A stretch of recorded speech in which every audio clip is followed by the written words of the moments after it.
انا مش عارف اعمل ايه يا استاذ خالد. كل حاجه جايه ورا بعضيها. التوك توك اتحرق وقسطه المفروض يدفع كمان كام يوم، وعايا مراتي اللي جه فجاه. انا مش عارف اعمل ايه والله. انا مكسوف ان انا بتكلم قدام حضرتك الكلام ده. اطمن يا عبد الله، كل حاجه لها حل ان شاء الله، بس عاوزك دلوقتي تمسك المبلغ ده. حضرتك تاني مره تفهمني غلط. انا مش جاي اخد منك حسن. انا كنت قاصد حضرتك بس لو في شغلانه قدامك هتساعدني وتفتح البيت ليه. طب قول لي يا عبد الله، انت بتعرف تسوق كويس يعني؟ انا بسوق. انا عارف ان سواقه التكاتك دي مش زي سواقه العربيات، بس انا كنت شغال سايس فتره وقعدت اركن العربيات كويس، وحسن الله يرحمه يعني هو اللي مشى رجلي شويه في السواقه. افهم من كده يا بطل انك معاك رخصه قياده؟ دي مش معايا بالامانه يا باشا. برضه مفيش مشكله، اطمن. شوف يا عبد الله، انا اعرف رجل اعمال محترم، راجل كويس قوي، محتاج سواق يكون امين زيك كده على ماله وعلى اسرته. هكلمه لك وهيشغلك ان شاء الله. عايزك تبقى مطمن.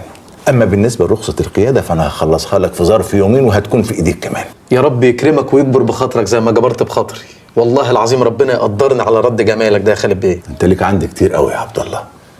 مش عاوز اسمعك تقول كده تاني. هترد ايه بس؟ عاوزك تروح وهكلمك بالليل اقول لك هنعمل ايه بالظبط. بس قبل ما تمشي ايوه امسك المبلغ ده سلف خلاص يا عبد الله، احنا بقينا اصحاب. طب الله يكرمك.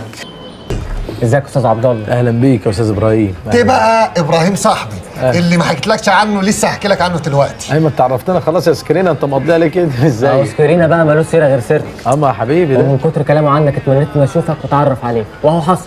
يا سيدي الله يبارك لك، احنا اتشرفنا بيك والله. اهو ابراهيم ده بقى يا عبد الله فنان بجد. لا والله بيعزف آلة موسيقية وكده يعني. كل الحكايه ان انا عندي ورشه صغيره كده على قد الحال، ورثها على ابويا على الله يرحمه. الله يرحمه يا رب. بس بصمم فيها عرايس وساعات بصنع لعب اطفال، وكله هاند ميد. ما شاء الله. ودي بقى موهبة ولا دراسة؟ يعني من ده على ده. انا اصلا خريج فنون جميله، وابويا الله يرحمه كان رائد من رواد مسرح العرايس في مصر. هو اللي علمني ازاي اصنعها من وانا عيل صغير.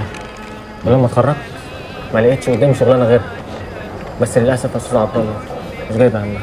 ليه؟ دي شغلانة زي الورد، دي فيها مكسب ذهب. دي العرايس واللعب دي حاجة جامدة قوي. ايوه محتاجه راس مال كبير، وانا ظروفي على قدي. ده غير ان الصين غزت العالم بمنتجاتها بما فيهم العرايس ولعب الاطفال كمان. دي الحاجة الوحيدة اللي عندك حق فيها فعلا. الصين دي تحس ان عاملة لنا عمل. السلام عليكم. عليكم السلام. عايز اطلع لفهمي بيه. قول له مين؟ عبد الله من طرف الاستاذ خالد المحامي. سوا. يا فندم، انت اشتغلت قبل كده فين؟ انا يا باشا خدتها من شرقها لغربها، يعني ابو النمرس للعمرانيه على طول. من ابو النمرس للعمرانيه؟ ايوه. ده انت على كده لفيت. ما هنعمل ايه الحمد لله. طب قول لي، انت شغال سواق عند حد؟ يعني حر نفسي واول مره اشتغل عند حد. بس انا مش اي حد. طبعا يا باشا. شكلك ابن بلد. الله وكفايه انك جاي من طرف الاستاذ خالد. الله يبارك لك يا رب.